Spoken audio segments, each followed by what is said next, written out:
लगातार किया गया और बड़ा दुर्भाग्यपूर्ण है कि देश के अंदर अजीब तरह की राजनीति है। दलितों को लगातार टारगेट करके भारतीय जनता पार्टी की सरकारें, चाहे वो गुजरात हो, चाहे वो मध्य प्रदेश हो, चाहे वो उत्तर प्रदेश हो, दलितों को टारगेट कर करके काम करने का काम करेंगे।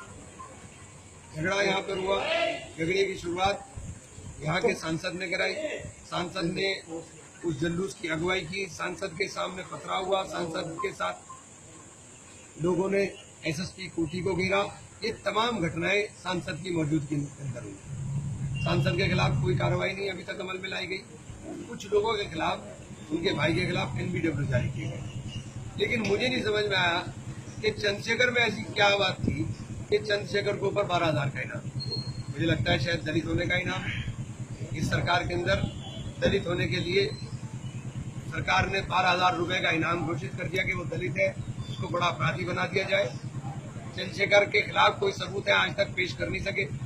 कभी प्रशासन कहता है नक्सलियों के साथ जुड़ा हुआ है, कभी प्रशासन कहता है ये चंदा इकट्ठा कर रहे, लेकिन सबूत आज तक ये एक भी बात का नहीं।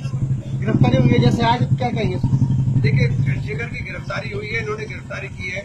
हमें कानून के मामले में, चूंकि हम लोग बाबा साहब के मानने वाले लोग हैं और बाबा साहब के मानने वाले लोग कभी भी कानून का अपमान नहीं कर सकते। उनके बनाए हुए संविधान की हम लोग रक्षा करने का संकल्प लिए हुए हैं। हम लोग कोई भी काम, कानून अपना काम करेगा। इन्होंने, प्रशासन ने अपना काम किया है, कोर्ट के अंदर पेश होगा। हमें भारत की न्यायपालिका के ऊपर, पूरा न्यायिक व्यवस्था के ऊपर भरोसा है। सारी चीजें बेदाग तरीके से साफ होकर के चंद्रशेखर बाहर आएंगे। लेकिन मैं एक बात बहुत खास तौर से कहना चाहता हूँ कि चंद्रशेखर के साथ अगर किसी प्रकार का भी अब दुर्व्यवहार करने का प्रयास किया गया तो उसके परिणाम मैं समझता हूँ कि अच्छे नहीं होंगे। और उनका मेन नाम आ रहा है, इस बारे में क्या कहना? नहीं, मुझे नहीं समझ में आता कैसे नाम आ रहा है। राघव लखनपाल तो दंगे को लीड कर रहे थे, तो राघव को क्लीन शीट है। और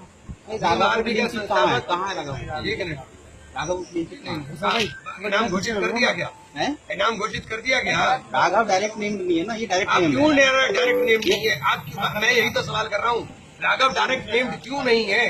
जब राघव के नेतृत्व के अंदर झगड़ा हो रहा है, राघव के नेतृत्व में सब जाया जा रहा है, राघव डायरेक्ट नेम क्यों नहीं है? जबकि भीम आर्मी का चीफ, जिसको बता रहे हैं चंद्रशेखर डीएम और एसएसपी साहब के साथ खड़ा हुआ बात कर रहा है, उनके साथ जाकर के समझाने का काम कर रहा है। चंद्रशेखर को डीएम और एसएसपी साहब लगातार फोन कर रहे हैं, फोन करके उसको बुला रहे हैं।